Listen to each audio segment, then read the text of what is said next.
देखते हुए हमने आपके लिए पिछले सालों के पेपर की सीरीज को स्टार्ट किया, क्योंकि पिछले साल के पेपर से एग्जाम में आपके क्वेश्चन बनते हैं। सबसे पहले देखिए आपका एलपी का पेपर लगने वाला, जो कि आपका स्टार्ट हो रहा है 25 नवंबर से। किस शहर में आपका सेंटर गया है, किस तारीख को आपका पेपर लग रहा है, इन सब के बारे में आपको जानकारी प्राप्त हो गई होगी। इसके बाद टेक का पेपर जो है आपका दिसंबर में लगा है, तो समय आपके पास बहुत ही कम बचा है। इन अंतिम समय में आपको ढेर सारे पिछले साल के पेपर लगाने हैं, और जो टॉपिक आपको नहीं तैयार है उस पर आपको विशेष तौर पर ध्यान देना है। यह हमारा एलपी एंड टेक सीरीज का 14वां वीडियो है।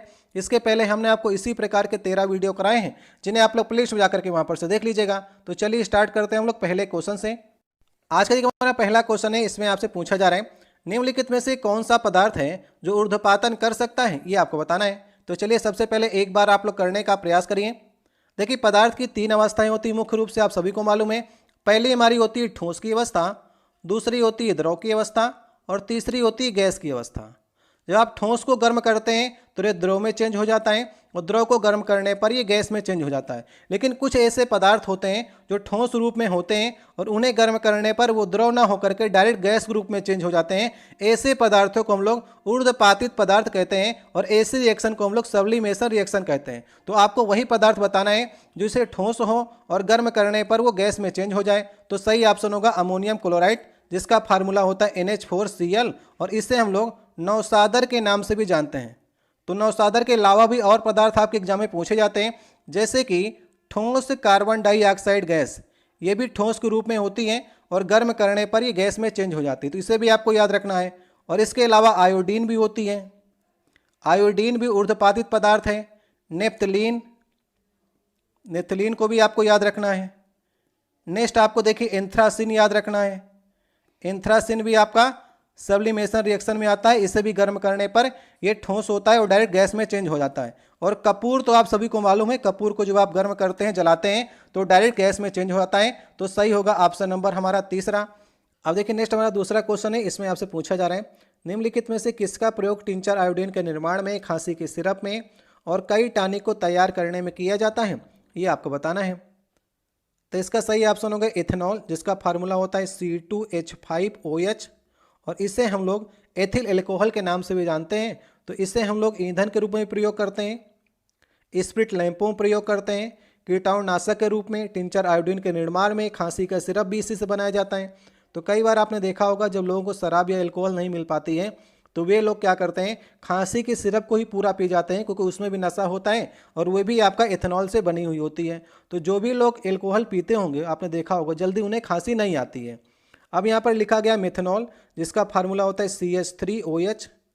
इसका प्रयोग हम लोग ईंधन के रूप में करते हैं। तो जब कई लोग घर में इथेनॉल बनाने का प्रयास करते हैं और गलती से मेथनॉल बन जाती है, तो मेथनॉल जो होती है विषाक्त होती है, विषैली होती है, और इसे पीने से लोगों की मृत्यु हो जाती है और अंधे भी लोग हो जाते हैं। अब यहाँ पर दूसरे और तीसरे ऑप्शन में इथेनोइक एसिड लिखा गया है और एसिडिक एसिड लिखा गया है। इसका फार्मूला होता है CH3COOH। ठीक है, ये दोनों का वही फार्मूला है। एसिडिक एसिड को ही हम लोग इथेनोइक एसिड कहते हैं। और सिरका आपने देखा होगा ना, सिरका का जो अचार होता है, चटनी होती है, वो आपका एसिडिक एसिड से ही बनाई जाती है। तो टिंचर आयोडीन और खांसी की सिरप में इथेनॉल का प्रयोग किया जाता है। अब देखिए नेक्स्ट क्वेश्चन है, इसमें पूछा जा रहा है, तीसरा क्वेश्चन होगा 5 किलोग्राम की एक वस्तु है, 2 मीटर की ऊंचाई तक अगर उसे उठाया जाए तो इस प्रक्रिया में कितना कार्य होगा, ये आपको बताना है। तो कार्य का फार्मूला क्या होता है, W बराबर होता है, अगर किसी वस्तु को ऊपर तक उठाया गया है तो यहाँ पर आप लोग mgs से निकाल लीजिए कार्य। ठीक है, m कितना आपको दिया गया है 5 किलोग्राम, g की वैल्यू यहाँ पर 9.8 आपको रखने के लिए कह रहा है। अगर नहीं दी होगी तो कहीं पर 9.8 रखिएगा, कहीं पर आपको 10 प्रयोग करना होगा। h आपको दिया गया है 2 मीटर तक उठाना है, तो ये 5 दूनी 10 हो जाएगा, और 10 मल्टीप्लाई 9.8 करेंगे तो ये आपका 98 आ जाएगा। और जो कार्य होता है ये किस में होता है, जूल में होता है। तो सही होगा ऑप्शन नंबर चौथा वाला। ठीक है, तो किसी वस्तु को उठाया गया है तो वहां पर आप लोग mgh लगा देंगे तो 98 जूल आपको आंसर मिल जाएगा। अब देखिए नेक्स्ट हमारा चौथा क्वेश्चन है, पूछा जा रहा है पाल रेवरे ब्रिटिशों के विरुद्ध अमेरिकी क्रांति में लड़ने वाले एक देशभक्त थे। उस शहर का आपको नाम बताना जहां वे रहते थे, जहां उनकी मृत्यु हुई, और पाल रेवरे का घर अभी भी किस शहर में स्थित है, ये आपको बताना है। देखिए अमेरिका को जो स्वतंत्रता मिली वो 1776 मिली, लेकिन 1776 के पहले जो है 1773 में बोस्टन टी पार्टी हुई थी, जो तत्कालीन कारण था इस अमेरिका के स्वतंत्रता संग्राम का। तो वहाँ पर पाल रेवरे ने भाग लिया था। वो बोस्टन से संपर्क रखते थे, वहीं पर ही आपकी बोस्टन टी पार्टी हुई थी और इनकी मृत्यु जो है, इन्होंने 1773 में भाग लिया और मृत्यु हुई इनकी 1818 में। बोस्टन में इनका घर था और ये अमेरिका क्रांति में लड़ने वाले एक देशभक्त थे। तो सही होगा ऑप्शन नंबर दूसरा। और ये कौन थे? एक चांदी के कारीगर थे जिन्होंने एक देशभक्ति का काम किया था। अब देखिए नेक्स्ट क्वेश्चन है, निम्नलिखित में से कौन सा जानवर है जो अपना लिंग बदल सकता है? ये आपको बताना है। तो इसका सही ऑप्शन होगा दूसरा वाला ऑप्शन, स्नेल, जिसे हम लोग घोंगा के नाम से भी जानते हैं। ठीक है, लास्ट वाले ऑप्शन में इसने नेरिस को घोंगा लिख दिया, लेकिन नेरिस को घोंगा नहीं कहते हैं, स्नेल को ही घोंगा कहते हैं। तो घोंगा जो होता है ये उभयलिंगी होता है। उभयलिंगी का मतलब इसके अंदर जो है वो नर भी होता है और मादा भी होता है। जब अंडों का प्रजनन करना होता है तब ये नर में चेंज हो जाता है, जब अंडों की विकास की बारी आती है तो ये मादा में चेंज हो जाता है। तो ये आपका उभयलिंगी या फिर द्विलिंगी में आता है। तो सही ऑप्शन होगा ऑप्शन नंबर दूसरा। ठीक है, अब देखिए नेक्स्ट हमारा छठवां क्वेश्चन है और काफ़ी डीप में क्वेश्चन पूछा गया है। पौधों का सार्वभौमिक प्राकृतिक ऑक्सीजन कौन सा है, ये आपको बताना है। तो देखिए हमने आपको पादप हार्मोन पढ़ाए थे, जहाँ पर आपको ऑक्सीजन हार्मोन मिला होगा जो कि पादप की वृद्धि का काम करता है और कोशिका विभाजन में भाग लेता है। तो ऑक्सीजन के अंदर भी आपको नेचुरल ऑक्सीजन मिलेंगे और सिंथेटिक ऑक्सीजन मिलेंगे। तो नेचुरल ऑक्सीजन आपको बताना है इन चार ऑप्शनों में से। सही ऑप्शन होगा लास्ट वाला, IAA आपको मिल रहा है। इसका फुल फॉर्म भी आप लोग नोट डाउन कर लीजिएगा, ये भी आपके एग्जाम में पूछा जाता है। तो I से हो गया इंडोल और AA से हो जाएगा एसिडिक एसिड।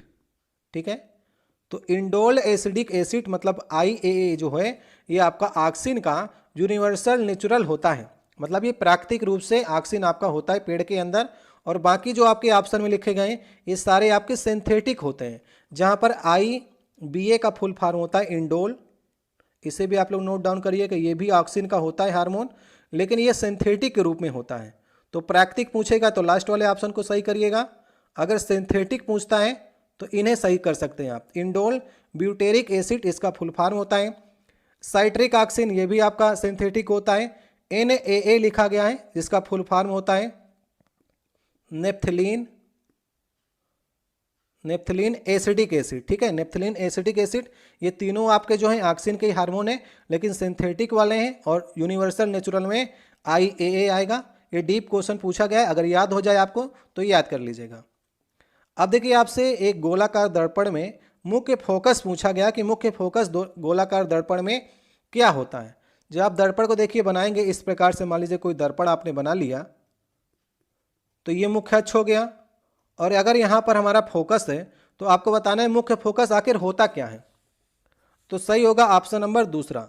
ऑप्शन नंबर दूसरे में देखिए लिखा गया है, यह प्रमुख अक्ष पर एक बिंदु होता है जिसके माध्यम से मुख्य अक्ष के समांतर जो प्रकाश की किरणें प्रतिबिंबित होने के बाद पारित होती हैं या मुख्य अक्ष पर इस बिंदु से उत्पन्न होती हैं, ये दिखाई पड़ती हैं, उसे हम लोग जो है फोकस कहते हैं। मान लीजिए कोई किरण जो है अनंत से इस प्रकार से आ रही हैं, अनंत से आने के बाद फोकस में जो है एकत्रित हो जाती हैं आकर के। ठीक है, तो यही फोकस बिंदु आपका हो गया, और ऐसा प्रतीत होता है जैसे ये फोकस से निकल रही हैं। देख रहे हैं ना, ऐसा प्रतीत हो रहा है जैसे ये फोकस से निकल रही है, तो वही बिंदु होता है फोकस पॉइंट। तो सही होगा ऑप्शन नंबर हमारा दूसरा वाला। अब देखिए नेक्स्ट क्वेश्चन है कि बल्ब की परिभाषा किसके आधार पर व्याख्यात की गई है, ये आपको बताना है। ये क्वेश्चन बहुत बार पूछा जाता है। एक क्वेश्चन पूछा जाता है कि बल की परिभाषा किस नियम से आई है और बल का फार्मूला किस नियम से आया है। तो अगर आपसे फार्मूला कहेगा ना तो आपको गति का दूसरा नियम सही करना है, F बराबर ma। यदि आपसे बल की परिभाषा कह रहा है तो गति का प्रथम नियम आपको सही करना है। ठीक है, तो परिभाषा आपसे पूछा है तो इसका दूसरा वाला ऑप्शन सही होगा। तो न्यूटन का गति का प्रथम नियम क्या कहता है, जो कि आपका जड़त्व का नियम है। मतलब कि अगर कोई वस्तु स्थिर है तो वो स्थिर रहना चाहती है, अगर कोई वस्तु गतिशील है तो गतिशील रहना चाहती है, जब तक कोई बाह्य फोर्स न लगाया जाए। यही इनर्शिया का नियम या फिर जड़त्व का नियम कहा जाता है। इसी से बल की परिभाषा आई है। अगर बल के फार्मूले की बात करेंगे तो दूसरे से आया है। और तीसरे नियम में आपका क्रिया प्रतिक्रिया का नियम है, आप सबको मालूम है। और न्यूटन का गुरुत्वाकर्षण का नियम जो है, किन्हीं दो वस्तुओं के मध्य में जो आकर्षण बल लगता है वो आपका गुरुत्वाकर्षण नियम के अंतर्गत आपका आता है। तो इसका सही वाला ऑप्शन होगा दूसरा, लेकिन रेलवे ने इसमें आंसर देने में गलती की है, आप लोग सुधार कर लीजिएगा। इसका चौथा ऑप्शन नहीं सही है, ऑप्शन नंबर इसका सही होगा दूसरा वाला। ठीक है, तो इसे सुधार करिएगा। न्यूटन के गति के पहले नियम से परिभाषा आती है, बल्कि ये कई बार आपके एग्जाम में क्वेश्चन पूछा गया है। अब देखिए नेक्स्ट क्वेश्चन है, मानव प्रजनन प्रणाली का आपको हिस्सा बताना है जो माँ के रक्त से भ्रूण को पोषण प्राप्त करने में मदद करता है, ये आप लोग बताइए। तो इसका सही ऑप्शन होगा प्लेसेंटा ऊतक या फिर गर्भनाल होती है। जो आप देखते होंगे जब बच्चा पैदा होता है तो उसके नाभि में एक नाल होती है ना, जिसे बाद में काट दिया जाता है। काट इसलिए दिया जाता है क्योंकि अब वो बाहर आ गया है, अब उसे बाहर से एनर्जी प्राप्त होगी। पहले पेट के अंदर था तो माँ के रक्त से उसका पोषण हो रहा था उस नाल के अंतर्गत प्लेसेंटा ऊतक से। तो जब तक पेट के अंदर था तब तक उस नाल की ज़रूरत थी और नाल के बाहर आने पर उसे काट दिया जाता है। अब उसे बाहर से दूध पिलाया जाएगा तो उसे बाहर से एनर्जी मिलेगी, तो उसे कहते हैं प्लेसेंटा ऊतक, जो कि माँ के रक्त से पोषण प्राप्त करता है। ठीक है, तो सही ऑप्शन होगा ऑप्शन नंबर पहला। अब देखिए नेक्स्ट है कि निम्नलिखित में से आपको विषम की पहचान करनी है। ये 4 ऑप्शन आपको दिए गए हैं, तो विषम की पहचान करिए। यहाँ पर देखिए NaOH लिखा गया है और नीचे आपको ये लिखा गया है हाइड्रोक्साइड लिखे गए हैं। तो आप यहाँ पर देख पा रहे हैं NaOH जो है आपका सोडियम हाइड्रोक्साइड, ये एक प्रकार का स्ट्रॉन्ग बेस है। ठीक है, ये बेस तो नीचे भी लिखे गए हैं लेकिन स्ट्रॉन्ग बेस जो है वो NaOH है, तो सही ऑप्शन होगा पहला वाला। तो विषम कौन सा है? पहला। पहला जो है स्ट्रॉन्ग बेस है और बाकी नीचे वाले जो हैं वीक बेस में आते हैं। तो वीक बेस आपके अगर विषम की पहचान करनी तो ऊपर वाला आपने चूज कर लिया। अगर हम और भी बात करेंगे कि और कौन कौन से आपके स्ट्रॉन्ग बेस में आते हैं, जैसे यहाँ पर NaOH आपका स्ट्रॉन्ग बेस में आ गया, KOH भी लिख सकता था, BaOH का होल ट्वाइज ये भी आपका स्ट्रॉन्ग बेस में आता है, LiOH। ठीक है, तो इस प्रकार के ये आपके स्ट्रॉन्ग बेस में आते हैं।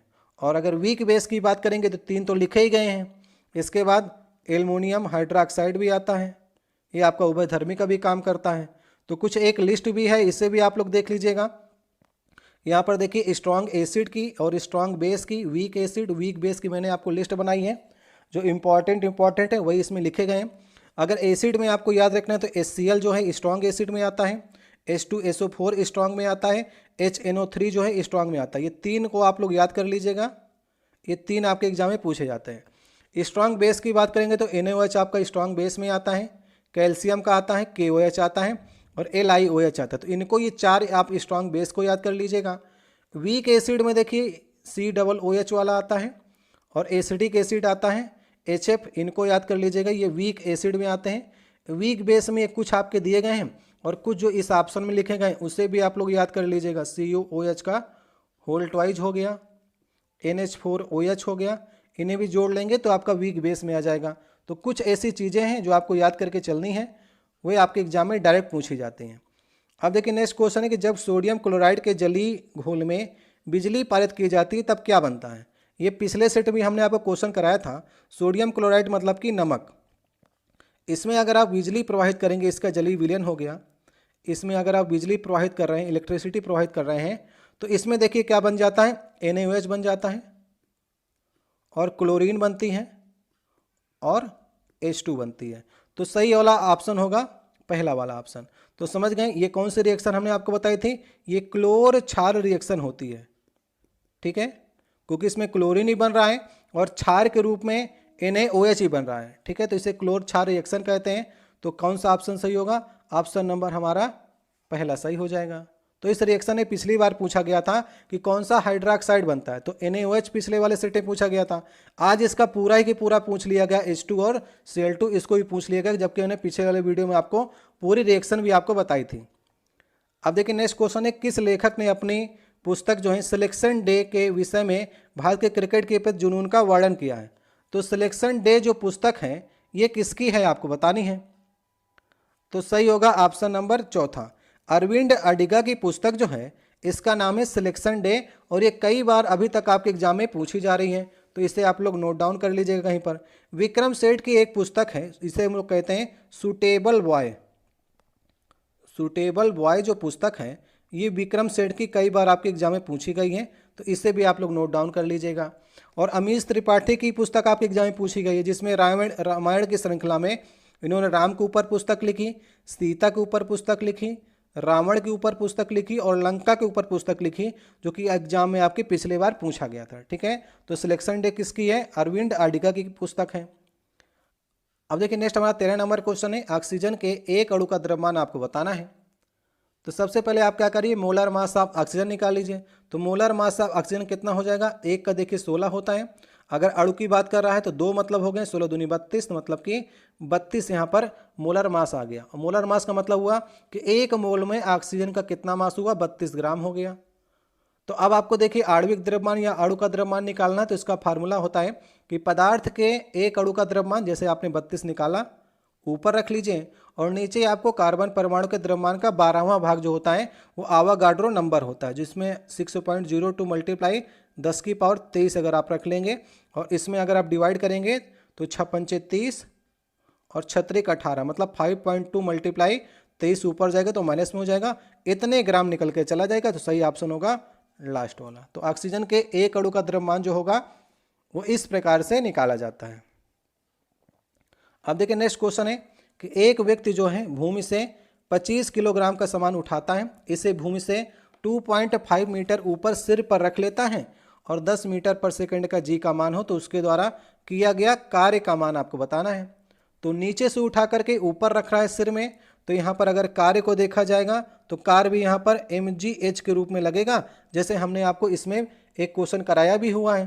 तो m की वैल्यू यहाँ पर 25 दी गई है, g की वैल्यू यहाँ पर 10 दी गई है और h जो लिया गया है वो 2.5 मीटर सर में रख लेता है। तो रख लेता है तो कार्य तो होगा ही होगा, अगर रखे रहता है तो कार्य 0 हो जाएगा। अभी ये नीचे से ऊपर उठा रहा है तो यहाँ पर कार्य तो होगा ही होगा। तो 25 25 हम 625 हो गया और यहाँ पर दशमलव लग जाएगा। अगर 10 से मल्टीप्लाई करेंगे तो टोटल ये आपका 625 जूल का कार्य आ जाएगा। तो सही होगा ऑप्शन नंबर तीसरा वाला। तो समझ गए इस फार्मूले का कैसे प्रयोग करना है हर जगह पर, ये आपको ध्यान में रखना है। अब देखिए नेक्स्ट क्वेश्चन है कि जंतुओं का वह कौन सा समूह है जो विशेष रूप से मुक्त रूप से रहने वाले समुद्री जीव हैं, ये आपको बताना है। जो समुद्र में रहता है ऐसा संघ के प्राणी को हम लोग कहते हैं इकाइनोडर्मेटा। तो सही होगा ऑप्शन नंबर दूसरा। ये आपके समुद्र में ही रहते हैं, जिसमें आपके स्टार फिश आती हैं, ठीक है, ब्रिटल फिश आती हैं, ऐसे फिशें समुद्री जीव में ही आपके पाए जाते हैं। अब देखिए यहाँ पर अर्थोपोडा लिखा गया। अर्थोपोडा में ज़्यादातर कीट आते हैं और ये सबसे बड़ा संघ है अर्थोपोडा जंतु जगत का।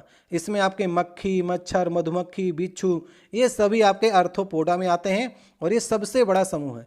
अगर हम मोलस्का की बात करेंगे तो मोलस्का में कवच वाले आते हैं, जिनके शरीर में कवच ऊपर से ढका होता है, जिसमें आपका सीप हो गई, घोंगा हो गया, ऑक्टोपस हो गए, ये सभी आपके मोलस्का के संघ में आते हैं। नीमोडोटा जो होते हैं ये गोलक्रमी होते हैं, मतलब कि ये आपके परजीवी वाले होते हैं। तो नीमोडोटा आपके क्रमजीवी हो गए, अर्थोपोडा में कीट हो गए, एकाइनोडर्मोटा समुद्री जीव हो गए और मोलस्का में कवच से जो ढके होते हैं वे आपके जीव आते हैं। अब देखिए नेक्स्ट क्वेश्चन है कि कर्नाटक का कंबला त्यौहार किससे संबंधित है, आपको बताना है। देखिए कर्नाटक में जो कंबला त्यौहार होता है इसमें भैंसों की दौड़ कराई जाती है, उसके साथ साथ उसका मालिक जो होता है वो भी दौड़ता है। तो उसमें पानी और कीचड़ का रास्ते में आपने देखा होगा कि भैंसों की दौड़ कराई जाती है और ये लगभग आपकी अक्टूबर माह के पास में, जब धान की कटाई के बाद में कराई जाती है भैंसों की दौड़, ये कर्नाटक में आपकी होती है। ठीक है, अगर सांडों की लड़ाई या फिर बुल फाइटिंग आपसे पूछेगा तो किस देश में होती है, तो स्पेन में जो है ये सांडों की लड़ाई जो है ये फेमस है। अगर भैंसों की दौड़ पूछेगा तो कर्नाटक के कंबाला त्यौहार में ये आपकी की जाती है। अब देखिए नेक्स्ट हमारा 17 नंबर क्वेश्चन है, पूछा जा रहा है कौन सा कथन सत्य है।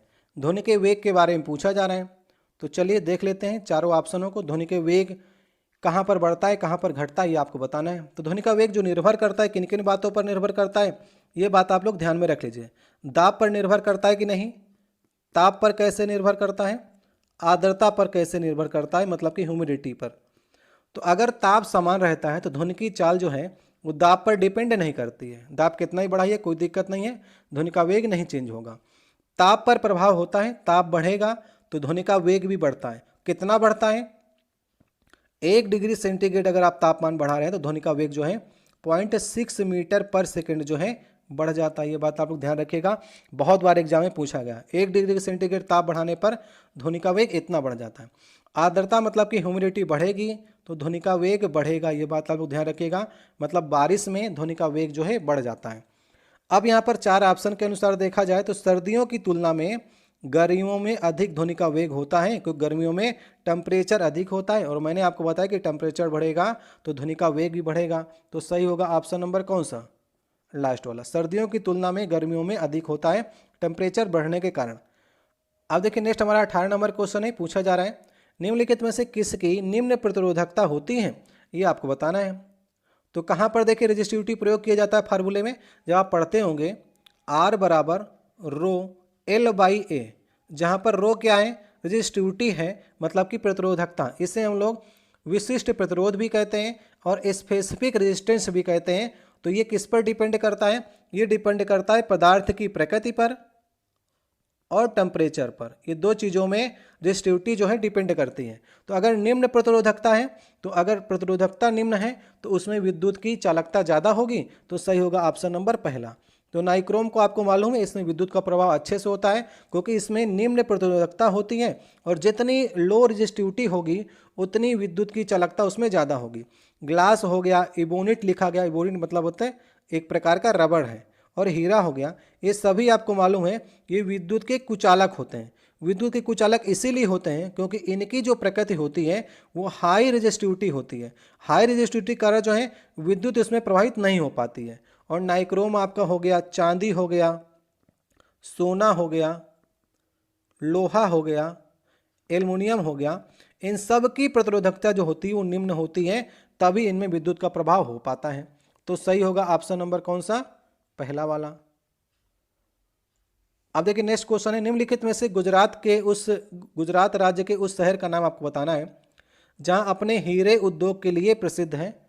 तो ये 4 ऑप्शन में से बताइए। तो गुजरात का जो हीरे के लिए फेमस है वो सूरत शहर फेमस है।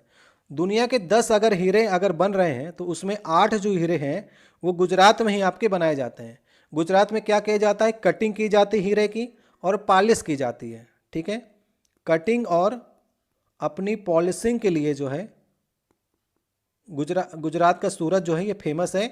तो अगर दुनिया के 10 हीरे बनाए जा रहे हैं उसमें 8 आपके सूरत से ही कटिंग और पॉलिश किए जाते हैं। अगर हम हीरे की बात करेंगे, भारत में हीरा कहाँ पर पाया जाता है, तो पन्ना की खान से जो है हीरा निकलता है, जो कि आपकी एमपी में पड़ती है।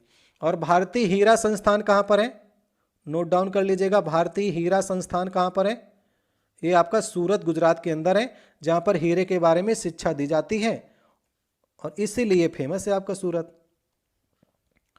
अब देखिए नेक्स्ट क्वेश्चन है कि यदि एक गेंद को 40 मीटर पर सेकंड के वेग के साथ ऊपर की ओर फेंका जाता है तो 6 सेकंड बाद विस्थापन का परिणाम कितना होगा, ये आपको बताना है। तो ऐसे क्वेश्चन मैंने आपको कराए हैं और आप कर सकते हैं। ऊपर की ओर फेंका जा रहा है ना, तो जी को आपको निगेटिव करना पड़ेगा और फार्मूला लगाना पड़ेगा विस्थापन का, एस बराबर यू टी माइनस कर दीजिए 1/2 जी टी स्क्वायर।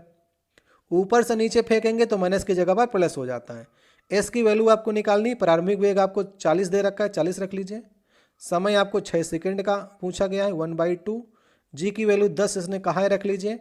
और समय आप फिर से इसका स्क्वायर करेंगे 36 आ जाएगा।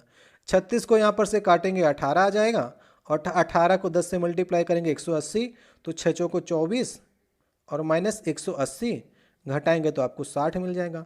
तो 60 मीटर यहाँ पर से विस्थापन मिल जाएगा, जो कि आपके परिणाम पूछा गया है। तो सही होगा ऑप्शन नंबर तीसरा। तो इस प्रकार से आपको ध्यान रखना है कि कहाँ पर आपको प्लस का निशान प्रयोग करना है, कहाँ पर आपको माइनस का।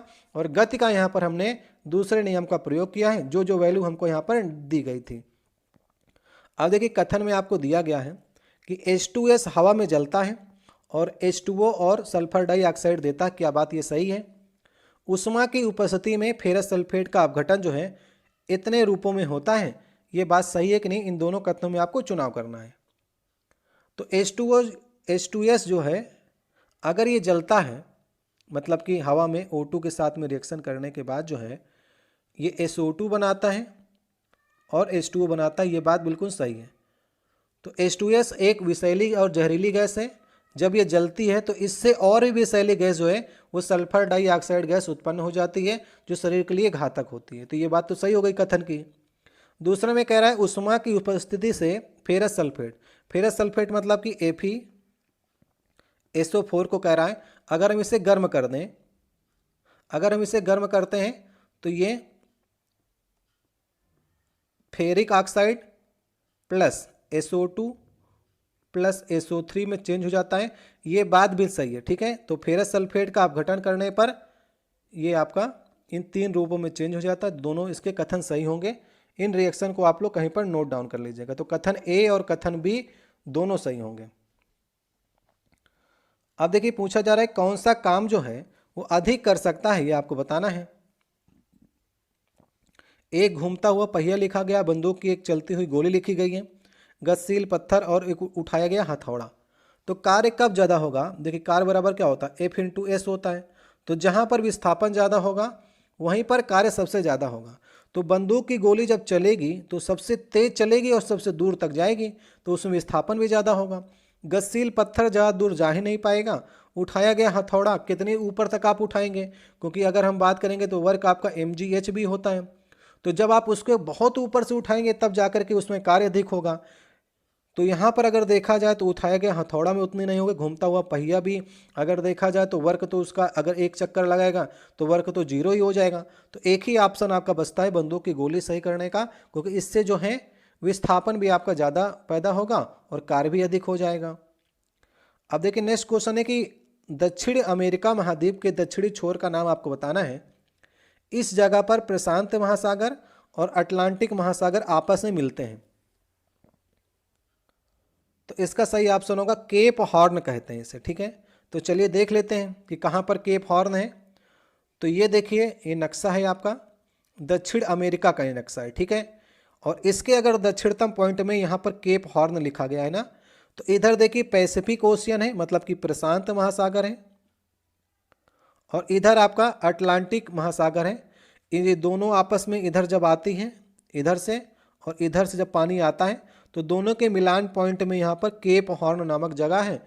तो यही आपसे पूछा गया था कि दक्षिण अमेरिका का जो दक्षिणतम पॉइंट है जहाँ पर प्रशांत महासागर और अटलांटिक महासागर मिलते हैं तो उसे कहा जाता है केप हॉर्न।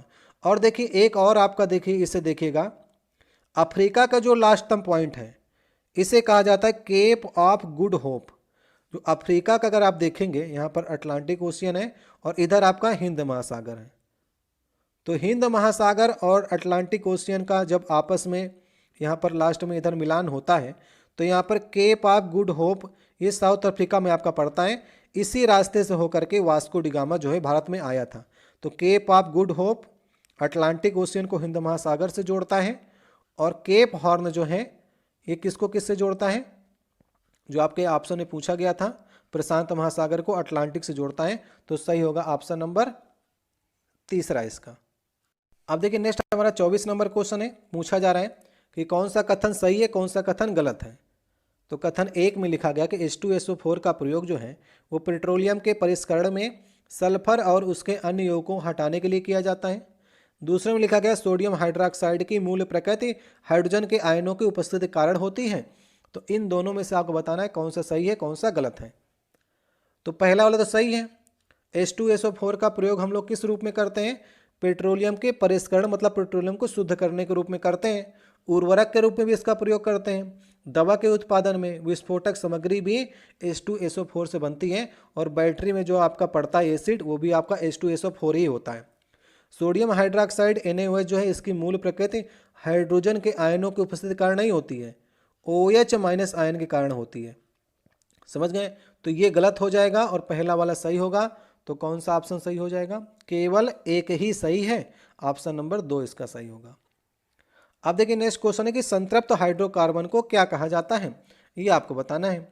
देखिए हाइड्रोकार्बन जो है ये 2 प्रकार के होते हैं, आपको याद रखना हमेशा।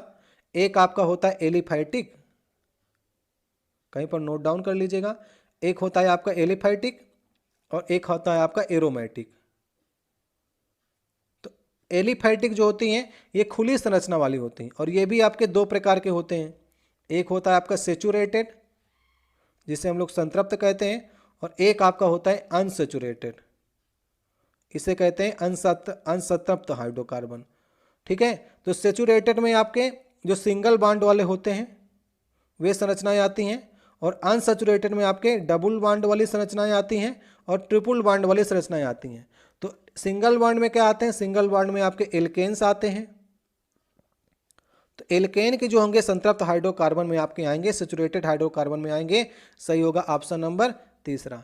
अनसैचुरेटेड में आपके एल्कीन आती हैं डबल बॉन्ड वाली, और ट्रिपल बॉन्ड वाले एल्काइन आते हैं। तो एल्काइन और एल्कीन जो आएंगे वो अनसैचुरेटेड में आपके आते हैं। ठीक है, समझ गए। और एरोमेटिक जो होती हैं वंश रचना वाली होती हैं, जैसे आपका बेंजीन हो गए, तो ये सभी आपके एरोमेटिक में आते हैं।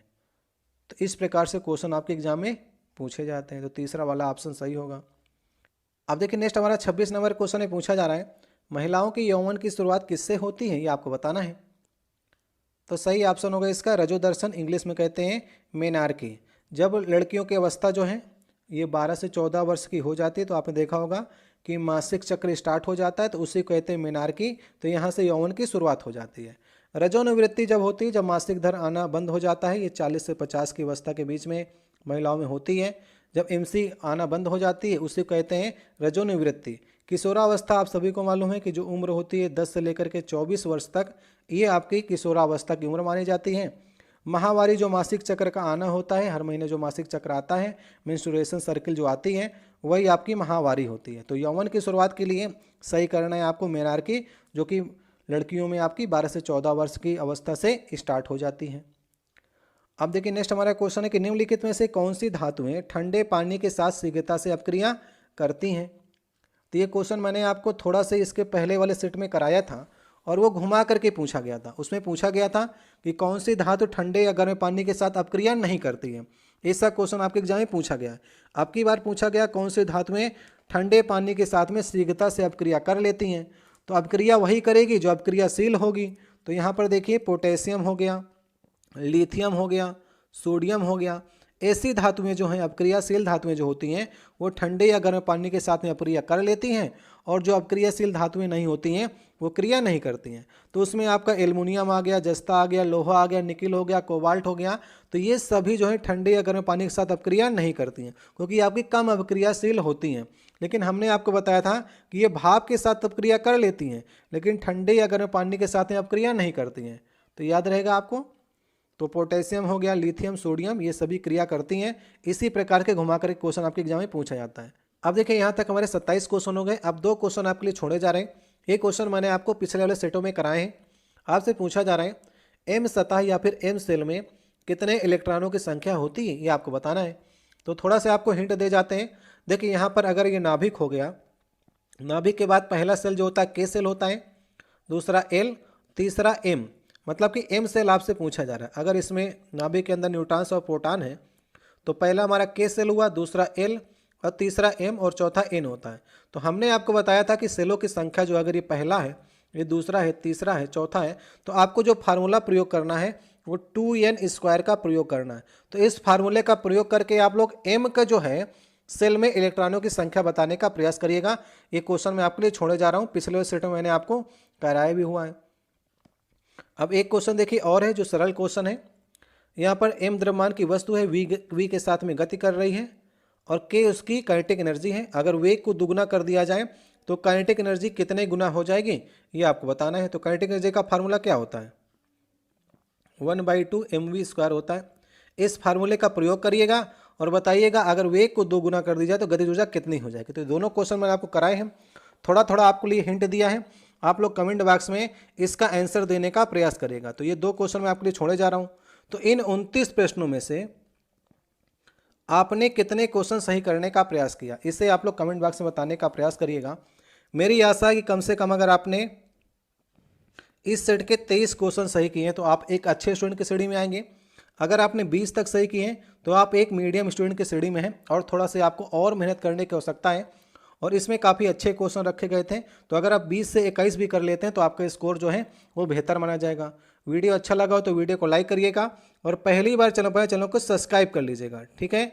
और नेक्स्ट वीडियो मिलते हैं आपसे। किसी प्रश्न में आपको डाउट होता तो कमेंट बॉक्स में कह सकते हैं। हम आपको लगातार देखिए साइंस के और जीके के सेट दे रहे हैं, ये हमारा 14 नंबर सेट था। इसके पहले भी हमने आपको 13 सेट कराए हैं, जिन्हें आप लोग प्लेलिस्ट में जाकर के वहाँ पर से देख लीजिएगा।